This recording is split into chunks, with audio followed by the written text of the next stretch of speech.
Drone sightings in New Jersey and neighboring states prompting concern among residents and lawmakers. Speaking with ABC's This Week over the weekend, Homeland Security Secretary Alejandro Mayorkas said that some of the sightings aren't drones, but are in fact manned aircraft that can be mistaken for drones.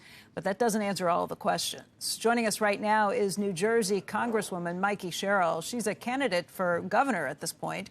She's reached out to the U.S. Secretary of Defense asking for more communication with the public, and this morning is out with the drone plan of action. And Congresswoman, thank you for being here today. Thanks so much for having me. All right, let's run through this. What do you think's really happening here?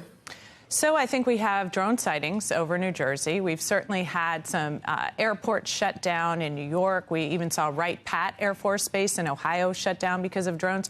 So quite frankly, I think why we're here and why I'm so frustrated is that talking point of they're just commercial aircraft.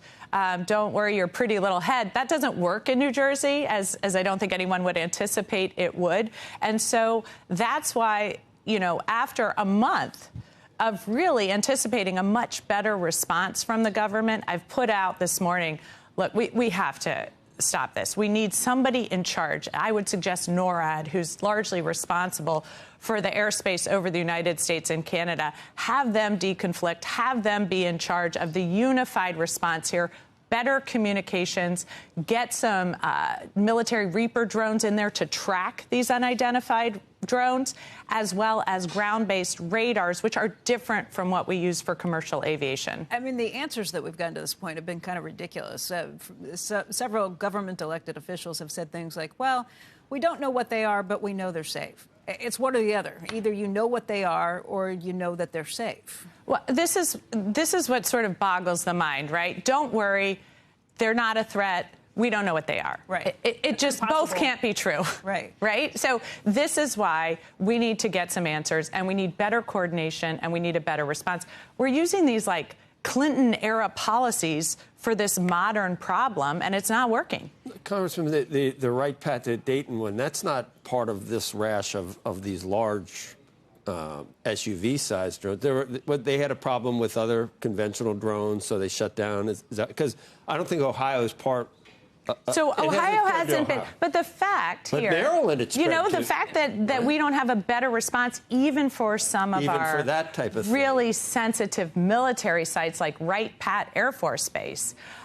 We need a better policy here going forward. Can I tell you the conspiracy theory? And I know you've heard it. There's a lot of them. There are. But a foreign vessel, whether it's a submarine or something else, got through the normal, I don't know, warrant. We didn't notice. Therefore, it offloaded something that's somewhere that is so dangerous that to prevent a panic from the general population, they're looking for it as quickly as they can.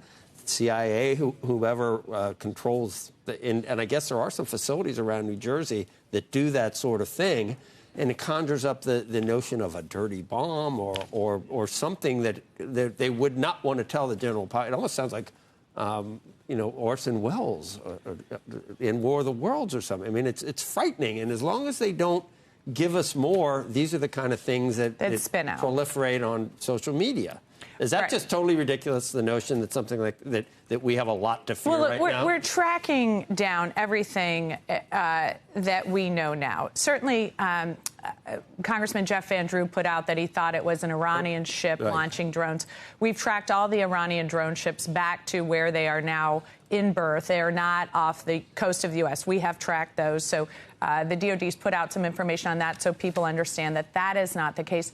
But again, I don't think you can, I have no information that any of that is true. I've demanded answers. But again, you can't sit here and say, we don't know what these are, we don't know where they're coming from, but you don't have to worry. While I think... Are you not getting any other information, though? Like, is nobody privately secretly you're on the telling House, you anything? You're on the House Armed Is Services there Committee. there's nothing you have that you can't tell? Is there anything that you know that you feel uncomfortable telling us about? I wish I could say yes right now, because that is not the case. Right now, the briefings that I've had are largely that... And so you just walk away completely unsatisfied every time you leave the briefing?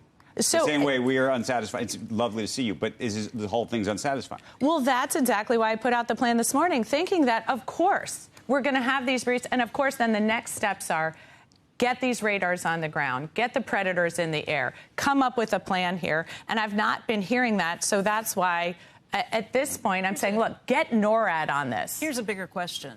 The FAA a year ago decided to say it's okay for people to have their drones up at night or commercial uses of drones at night. Is that appropriate? And is a broader commercial strategy for drones appropriate at all? Should Amazon be delivering packages via drones, or does that create more of a headache and a nightmare and a security issue than it's worth?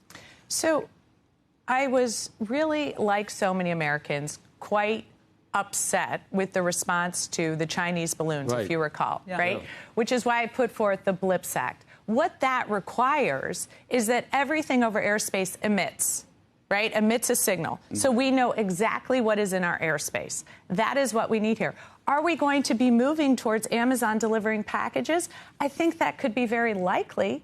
But should we not know what's a drone, what's a Cessna, what's a helicopter? Shouldn't we know that before they start putting these drones up? And so these exactly, which is why they need to emit. Shot one down. It turned out it was a commercial. A commercial, and these things. And to your point, we need a plan overhead of how to make sure that if there is a drone, that we don't know what it is, we don't know where it's from, that we can disable it in a way that's going to be safe. By the way, we is the authorities, not me, we, a citizen. You're exactly. So this is why I put this out. This is government's responsibility. I mean, your general member of the population doesn't have access to a predator drone to go track the drone overhead back to its origin and then send local law enforcement, which is what. Could this be could this be the Chinese with a lot like the spy balloon, but even more looking at these sensitive facilities? Could it still be?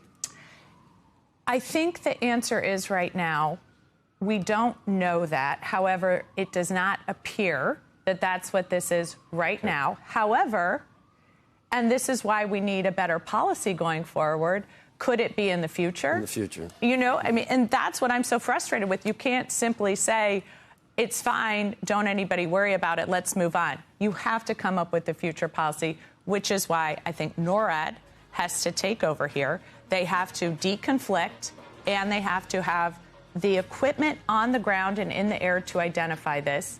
And then we have to have policies going forward on what's appropriate, who's emitting, how we can tell what is what in the airspace overhead.